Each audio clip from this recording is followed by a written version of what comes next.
It's a real pleasure to be back here at Elon, certainly in this capacity to share some thoughts and insights with you about what's going on right now across the country, how things are moving and shaking and developing out there. It's very dynamic, particularly if you go back 8 months, 9 months, a year ago.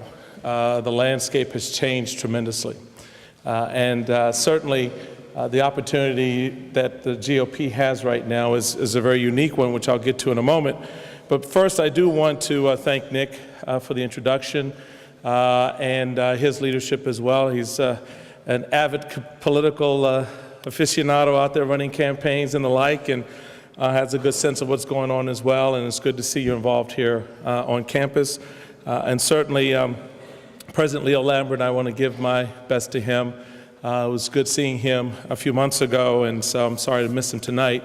But I do understand that former President Earl Danley's here. Where's President? There you go. It's good to see you, sir. It's glad that I know I have to be on point tonight because, you know, you got the scoop, so got to make sure I get it right. But it's good to see you. And Dr. Chalmers Brumbaugh, thank you so much as well. For helping pull all this together. The way I thought I would do this is have some fun a little bit, just kind of talk, give you a general overview of things, and then there's some questions that we have that students have asked to be answered, and we'll go through that and just kind of lay out where things are right now. Certainly, my being here is in large measure due to my son, who's a sophomore, Andrew, or Drew, who's cowering down in the corner over there. I promised him that I would not embarrass him totally tonight. Totally. A little bit maybe, totally not. But it is good to be here, and it's good to see all of you, because I don't know if you realize that you have something at stake in what's about to happen. And a lot of times when you get into this the rarefied era of academia, where, you know, the day kind of begins whenever you get up and ends whenever you go to bed, which is something I long for, but I probably won't see until I retire. But you're in that moment now where a lot of things that are going on, a lot of folks would tell you, you don't have to worry about it, don't think about it, but how many of you have a part-time or full-time job? Raise your hand. And do you pay taxes? How many of you have student loans to go to this institution? You realize the federal government now runs the student loan program for the United States. So on just those 2 points, before we get into any particular interests you may have, the environment, the economy, jobs, you already have something at stake in this upcoming election. Because those 2 areas are going to be very much impacted by the decisions that are made by leadership in Washington and in various state capitals around the country. And you're going to get the bill. Right now, you owe the federal government $55,000. Did you know that? Because that's what the breakout of the $13 trillion debt is for each man, woman, and child in the country. It's $55,000 today. Now, I'm not worried about paying that back so much, but at 18, 19, 20, you should be. Because that number will only grow unless the country takes some direct and appropriate steps to move forward and away from additional spending, additional increases in debt and deficits, which deficit is about $1.3 trillion right now. So you have something at stake in what is about to happen in 34 days. My first request of you is that you engage in this process directly. I really don't care if you're a Democrat, or Republican, an independent. What I do care about is that you are engaged and that you vote. Now, I would love for you to vote Republican,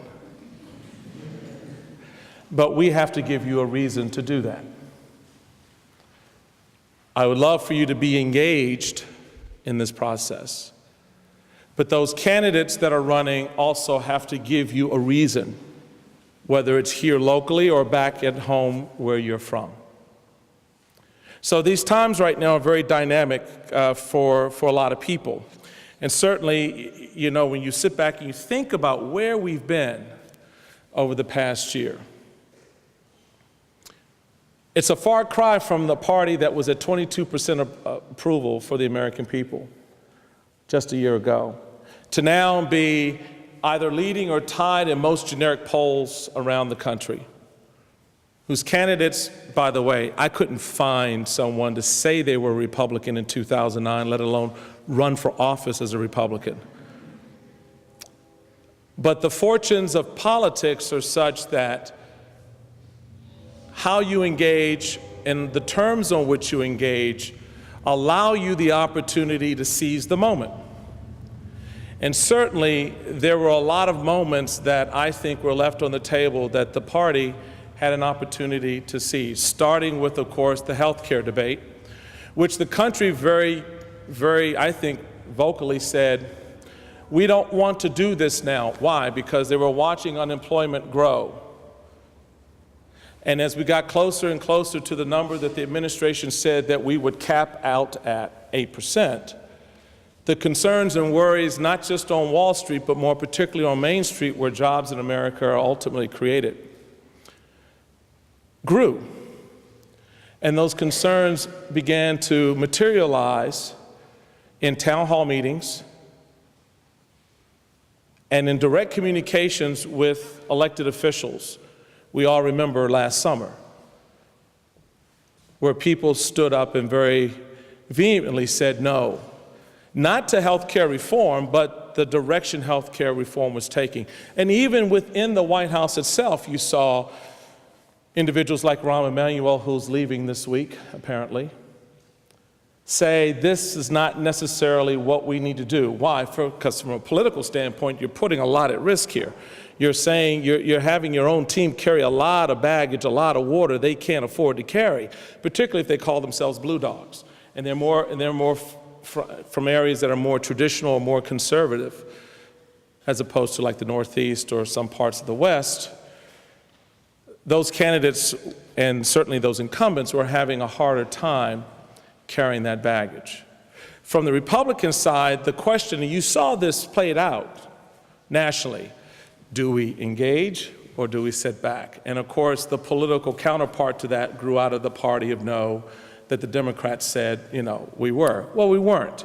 In fact, what was rarely reported or dealt with by the national press was the level of engagement that Republicans had in offering various amendments to legislation that was being purported and pushed out on the various committees at the time, starting with things like tort reform, which didn't make it into the final health care bill. How do you do health care reform without tort reform, when that is as much a portion of the cost that everyone incurs as any other part of health care? So those types of issues got played out nationally. And all the while, what you witnessed was a growing energy within the body politic. But it was never more apparent than out among grassroots. Average individuals who had just had enough. They were tired of being told one thing and watching something else happen, who were tired of saying what they wanted and not having elected leadership follow up. So this great drama came to a mini head in November of last year with the elections that took place in New Jersey, Massachusetts, and Virginia. And the people had a chance to at least give some form of corrective measure to the course that the administration was taking. And the reality of it was, and the frustration that continues to this day, was they feel that people aren't listening. That's part of the energy out here that you see. The policies are still going to be the policies. The debate about policies can go on forever and a day. But what you need to focus on, and what I find to be the most striking, is the level of engagement by everyday people who ordinarily would sit back and not so much engage. Well, my elected official, my congressman, my senator, that's my guy or that's my gal, I love them, okay, they'll be all right. Your guy, your congressman, well, we need to fire him. That has now changed to not only is your congressman a lout who needs to be fired, but so is mine. And it is something that has put both parties on notice. Now, what I did as national chairman about a year ago, after some conversations and traveling around the country, was noticing that this little group was beginning to form. This energy was beginning to take on a different shape. And it amassed itself on April 15th, 2009 in what was Tax Day, in which the Tea Party was effectively born, even though there were remnants of it and elements of it that had begun to move into place before then. And they began to dictate in large measure what would happen next. And I think it's fair to say that they have changed the political dynamic and certainly the political conversation in this country. I happen to think for the better. As I've been quoted as saying before, if I were not the RNC chairman, I would be out there with my pitchfork and my torch as a member of the Tea Party movement, because I believe very firmly that there's some foundational constitutional principles that we cannot turn a blind eye to, that we must always have in front of us, that helps guide the policies of this country and the direction it takes. So this movement, this organic movement of citizens, which is vilified by some and praised by others, is going to be a major player, a major force in what happens this November. And both Tim Kaine, the chairman of the DNC, and myself must be prepared within our respective organizations to deal with that. Part of how I've been dealing with it is, one, through engagement and conversation and having a dialogue. Now, you hear and you're reading these stories about, oh, gee, the GOP and the Tea Party are fighting each other and they're going, don't believe the hype, folks. That's not true. It's not true at all. It's wishful thinking on the part of a lot of people.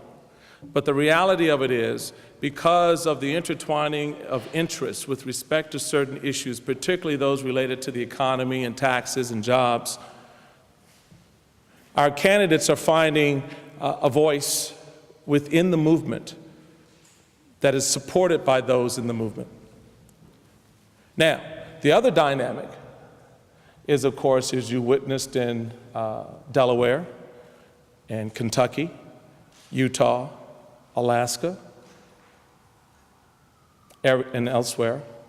There is this relationship, yes, but there's also this positioning of the political players. The Tea Party candidate versus the, some would say, establishment GOP or the GOP candidate. My view on that is that's a great drama to get played out. Everybody, all in, and the best person wins. Because the electorate has a chance, again, going back to the central point here, the electorate, individual voters, are making up their mind who they want to represent them and who they think best fits into their political philosophy right now. They're the ones who are dictating these outcomes. So while those in this GOP establishment, are pulling their hair out about the election of a Christine O'Donnell, the reality of it is she is more reflective of what people want in that state. Now, the challenge is, how do you find the appropriate balance as you get into a general election campaign where you then layer on top of that Democrats and independent voters and their perspectives and their views, because primary voters are very different in many cases from the general election voter. And so that has become the balancing act now going forward over the next 30 days, and how Christine and how Joe Miller in Alaska, how they position their views and their issues more broadly to the electorate is going to be the opportunity and the challenge. What we do at the national level is to support them as best we can. They are our nominee after all. And to make sure that the broader issues that need to be addressed are addressed on the economy and foreign affairs and things like that, that the voters have interest in. But it's up to those candidates to make the argument, to state the case. And my argument as a national chairman is let them do that. Don't interfere with that process. Don't interfere with that relationship between the candidate and the voter. That's how unique this time is. And it gets back to how I started this conversation. You have a stake in this just as much as anyone else does. Your challenge and your opportunity is not to be lazy and take for granted and make assumptions about what will happen next. Because oftentimes it is believed that those in college and those immediately after college have a more laissez-faire approach to politics. Well, in this environment, you can't afford that. Your level of engagement is critical. Why else was the president at the University of Wisconsin yesterday? He recognizes that the stormtroopers, if you will, who were there for him in '08 need to come back to reengage to support those candidates if they want to further the agenda that the president has launched. From the Republican side, we too have to engage you on a new plane of ideas. Hence, you have the Pledge to America that was introduced this past week by Congressman McCarthy and others, in which we put into a legislative context what a Republican Congress in 2011 would look like and what some of the issues are they would address. Now, fortunately for a lot of people, I don't get to do policy, I do total politics. So I come from a purely partisan perspective, but having been an elected official, I also understand what people ultimately are looking for and what their expectations are with respect to the merging of the policy and the politics. So in terms of something like the Pledge to America, that is a good first step. Now, you're going to have to round that out because one of the undercurrents that a lot of even Republicans are asking, so if we elect Republicans to leadership, will they do same old, same old? Will it still come out the same way as it did before 2006 and 2008? Now, I have understanding from the leadership, and certainly as represented by the document that they've produced, that they have, one, listened, they have, two, learned, and now, three, are prepared to move forward in a different direction, recognizing the impact of policies on your ability to pay taxes, the regulations that affect your small business, and the like. Again, the dynamics in this political season are unlike any we've ever seen before.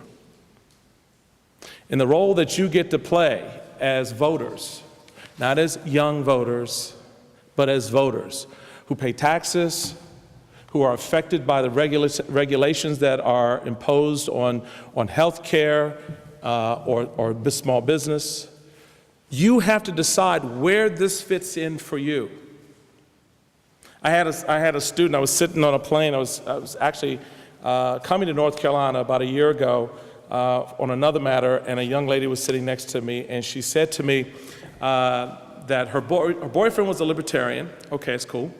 And so I said, well, what about you? And she said, well, I'm socially liberal, but fiscally conservative.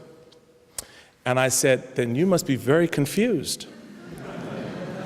And she said, well, what do you mean? I said, well, how do you reconcile your social liberalism, that desire to do and give and spend for those things that are, important, no doubt there, with that fiscal conservative side of your nature that says, no, I'm not spending any money on that.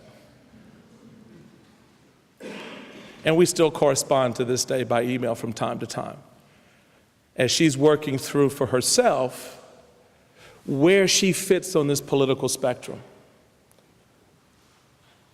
Now, I could come here and harangue all of you about the virtues of being a Republican. I think the virtues are great. I decided at 17 to be a Republican. I'll never forget my mother said to me, she said, son, she said, Michael, I want you to go out there and you make up your own now. And she's a Democrat. My dad's a Democrat. I come from a family of Democrats, right? So, but she said, you go out there and you find out for yourself. You make up your own mind. You make your decisions because that's important for you.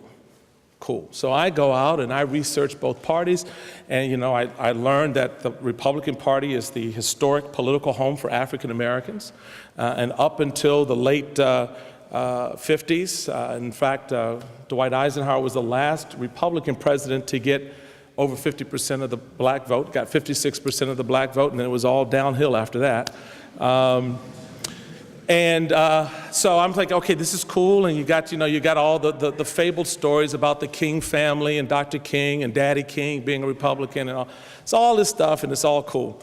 Then I, learn about the Democrat Party and the Great Society, the New Deal, and all of these policies and programs and their general philosophical viewpoint. And so I decided, after going back and forth in my 17th year, right before my 18th birthday, and I got to vote in 1976 for the first time, I decided to become a Republican. And so I go to my mother and I say, Mom, I made up my mind, I'm going to register as a Republican. And she looked at me, and the only thing she said was, Lord, baby, why'd you decide to do that? And I said, well, you said I could. She said, I know what I said, but why did you decide to do that?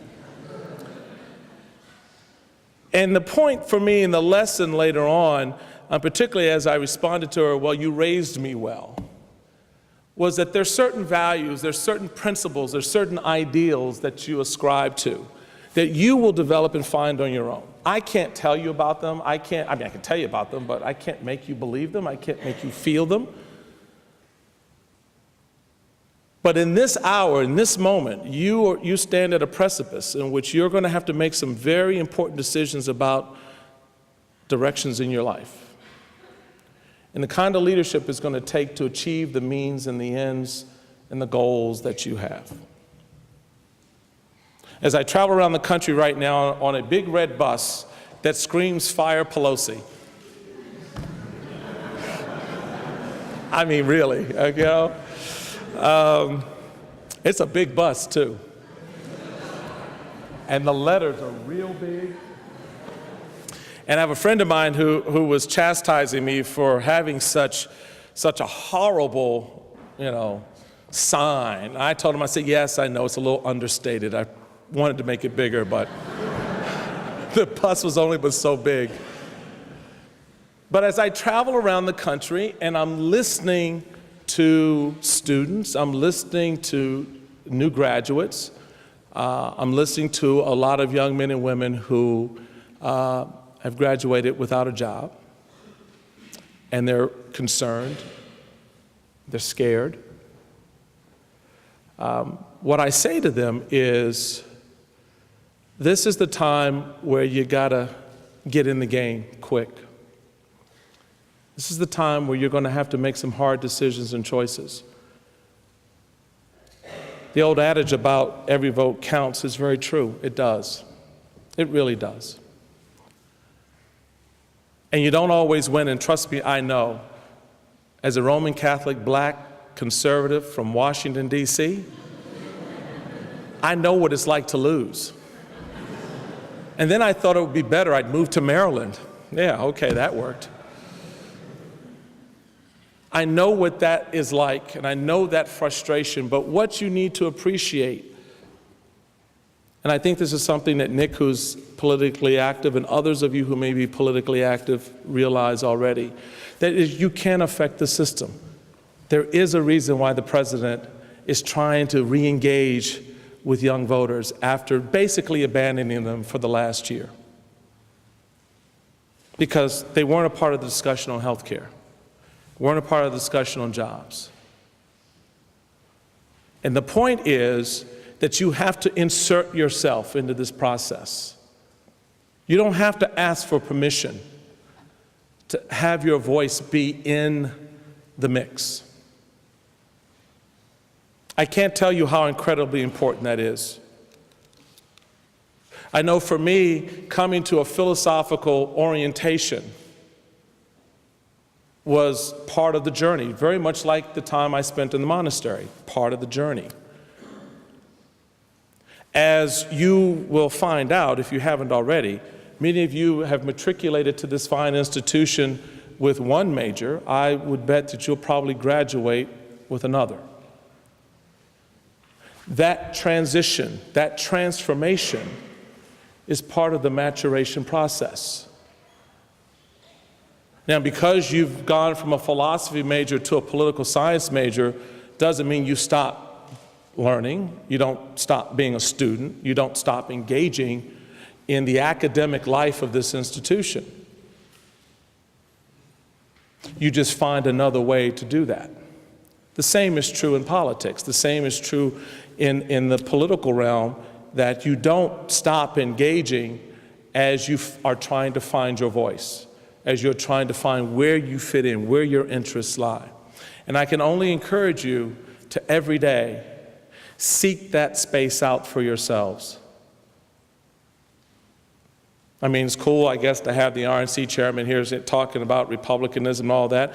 Be no different with Tim Kaine here. But you ultimately have to make that decision, because you know where your interests are, and you know what your interests, or what you like your interests to be going forward.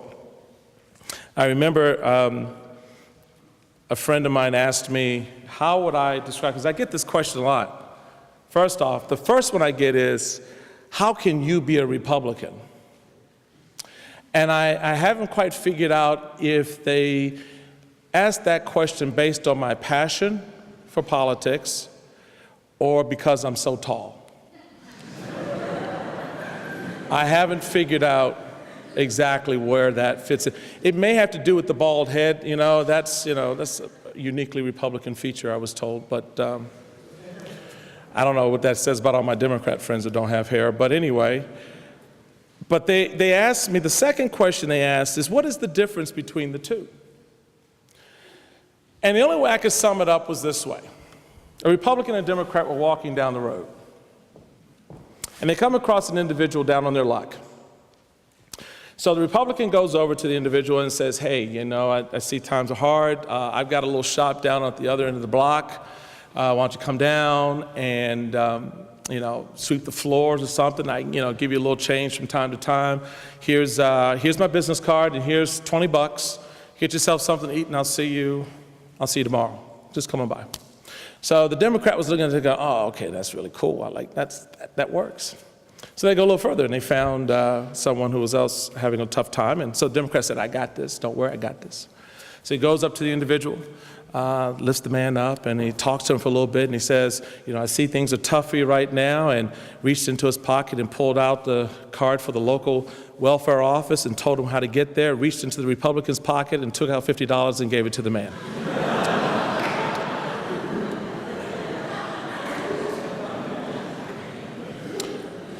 That's how I came to it. You'll come to it differently. Now, I don't say that to be partisan. I'm just saying the philosophies. And what I love about this time, and as a young man, I always, there are two things that you dream of as a young political activist. The first is a big philosophical battle on big ideas, about big things. And the second is a brokered convention. Now, what that means, a brokered convention, that's where there is no clear nominee, and you're going into that convention, and it's all hell breaks loose. And every day, you're the most powerful person in the building because you're a delegate. So that type of act, those two things for political junkies like myself are like nirvana. Well, I don't see a brokered convention coming about anytime soon, although a lot of my friends, we pray for one just because it'd just be sheer fun to watch and be a part of it. But what I do see right now is a huge philosophical debate about what is conservatism, what is liberalism. What is it to be a Democrat? What is it to be a Republican? And now, how does an independent voice fit into this new equation? Call it Tea Party, call it independent, call it whatever you want. But the dynamics now are just so great, and this philosophical discussion about what we believe and how the Constitution writ large plays into shaping that belief, that translates into public policy, that translates into the kind of political leader you're going to be. When I became a lieutenant governor of Maryland, I'm standing there holding my hand on the Bible and swearing the oath of office. I realized in that moment that I was no longer a Republican lieutenant governor, that I was the lieutenant governor of Maryland. which meant that I had to now serve the people, the very people who voted against me. Some of those brothers I could do without, and I sent them a note saying, I'm raising your taxes, just wanted to let you know. But in a real way, you realize what public service is all about. So before we get to some questions, I want to leave you with this thought. Because in this room is a future governor, congressman, state legislator, senator, maybe even president. And if you don't take anything away from what I say tonight, please take this. So Drew, I have hopes for you, president, right? You're running.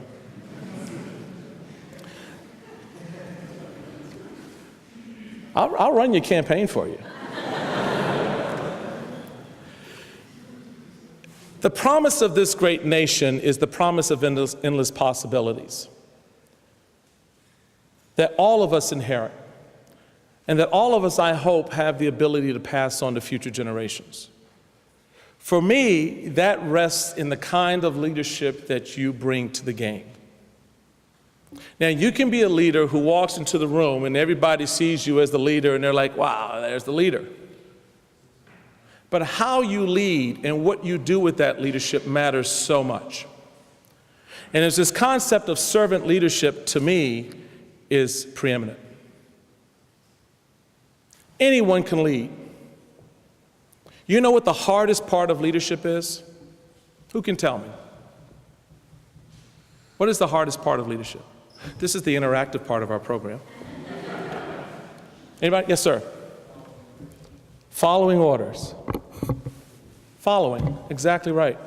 It's the hardest part of being a leader, is when you have to follow. Now, my communication director over here will tell you that I have a hard time with that sometimes when it comes to messaging and discipline or messaging, because I'm a maverick, I'm a wild guy. I push the envelope. I like upsetting the apple cart, as you've probably read online or elsewhere. It doesn't bother me. I don't care if the establishment is mad at me. I don't care if they get blowed up because I may have said something or they take something I've said or done and twisted it. Because where I am in my leadership opportunity is focusing less on what I'm doing and more on what is needed right now that others are expecting. The hardest thing you will have to do as a leader is to follow someone, is to turn your leadership over to someone else. Have you been in a meeting in which you're sitting there and you're the president of the club or you're the chair of the organization? And this young lady here sits there and she says, well, I think we should do X, Y, Z because boom, boom, boom. What do you do in that moment? Do you elevate her opportunity to lead in that moment in which you then follow her idea, you follow her direction, or do you stamp it down and go, well, that's the dumbest thing I've ever heard? That is not leading. And everyone in that room notices it, and everyone in that room says to themselves, I can't follow this fool. And you get the resistance. But the moment you accept the idea that someone else may have an idea better than yours, that someone else may have a better way than yours, that someone else may have a different course to take, and you elevate their leadership, then the people around you are prepared to follow you because they then trust that in the right moment, at the right time, you will trust them to lead. And it will be the hardest ego check you will have. Is to know when to shut up and listen. And to not be the chairman, not be the president, not be the leader, but to be the follower. That is servant leadership. And that's what the people of this country are looking for, and that's what you have an opportunity to elevate amongst yourselves. Don't lose sight of that. Because when you do, stay in that mindset, you can then go about and create for your generation an ownership society that will rival anything the greatest generation has passed on to us. You will have an opportunity to move us as a nation from where we were in getting to the lunch counter, that whole civil rights struggle, to actually owning the diner, which is what people want to do. When you got up this morning, when you looked in the mirror at yourselves, how many of you, by a show of hands, said to yourself, all I want to be today is poor? No. But there are policies out there that, arguendo, could create that environment of dependency. We need to be a nation that's about elevating individuals. We need to have a greater conversation, both Republican and Democrat, about poverty in this country, about how that is impacted by education, and how education impacts your ability to get a job, and how your ability to get a job impacts your ability to provide for yourself and your family. All of that is connected.